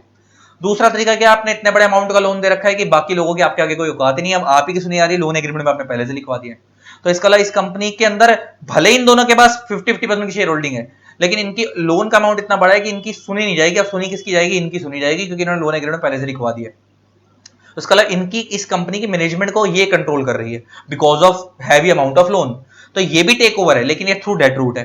तो ये पीक्यूआर लिमिटेड भी क्या कहलाएगी, प्रमोटर कहलाएगी। मगर ये जो प्रमोटर बनी है एक्स प्राइवेट लिमिटेड की, ये शेयर होल्डिंग के रूप से नहीं बनी, डेट के रूप से बनी है। तो इससे हमने एक चीज क्या सीखी कि टेक ओवर करने के लिए आपको जरूरी नहीं है कि शेयर होल्डिंग रूट ही फॉलो करना है, आप डेट रूट के थ्रू भी टेक ओवर सामने वाली कंपनी का कर सकते हो। तो टेक ओवर प्रमोटर कर सकते हो। तो इसका हमने प्रमोटर की दो डेफिनेशन समझी थी। एक तो सिंपल वाली समझी थी, जो कि प्रमोटर एक ऐसा बंदा जिसको आइडिया है कंपनी बनाने के लिए और वो एग्जिस्टेंस में लेकर आया, लेकिन प्रमोटर की कैपेसिटी में प्रोफेशनल लोग कवर नहीं होते, ये आपको पता ही है। वो मगर ज्यादातर वो डेफिनेशन फॉलो नहीं होती। मैंने बोला प्रैक्टिकल लाइफ में कौन सी डेफिनेशन फॉलो होती है, ये वाली, कि प्रमोटर एक ऐसा बंदा है जो कंपनी को कंट्रोल कर रहा है। और कंट्रोल कैसे कर रहा है, या तो शेयर होल्डिंग के रूट से, डेट के रूट से। मैंने दोनों का एग्जांपल समझा दिया। यहाँ पे कंट्रोल का मतलब है टेक ओवर की बात कर रहा है, और टेक ओवर क्या होता है और कैसे कंट्रोल किया जाता है मैंने आपको सब समझा दिया। शेयर होल्डिंग रूट भी समझा दिया और डेट रूट भी समझा दिया। तो दिस इज एक्चुअल प्रमोटर, ये होते हैं प्रमोटर। 90% टीचरों की बस की नहीं है तुम्हारे को वो कंसेप्ट समझा दें, पूछ लेना एक बार। पता ही नहीं है बहुत सारे टीचरों को कि प्रमोटर ये होता है। जिन टीचरों ने प्रैक्टिकली इंडस्ट्री में वर्क नहीं करा, बुकिश कंसेप्ट पढ़ा है, डमी लेके आर्टिकलशिप करी है और ऐसे ही पढ़ा रहे हैं, वो नहीं बता पाएंगे इन चीजों को। हम लोगों ने प्रैक्टिकल अपने हाथ से काम करा, इसलिए हम बता पा रहे हैं कि प्रमोटर इसको मानते हैं, उसको नहीं मानते। ठीक है जी। अब हम बुक से पढ़ना शुरू करेंगे प्रमोटर को। अब मैं तुम्हारे को ये सब चीजें पढ़ाऊंगा। आज के में ज्यादा नहीं कराऊंगा, मैं आज की क्लास के अंदर मैं तुम्हारे को बस ये पहला पेज ही करवाऊंगा, बस यहाँ तक। फॉर्मेशन ऑफ कंपनीज तो अगली क्लास से करेंगे, बस ये पहला पेज ही कराऊंगा आज की क्लास के अंदर प्रमोटर के बारे में। लेकिन इसी पे इतना एनालिसिस था जो तुम्हारे को मैंने समझा दिया। अब बुक से पढ़ना शुरू करते हैं। अब तो टाइम लगेगा, अब तो इस पेज को खत्म कराने में 15-20 मिनट लगेंगे मुश्किल से।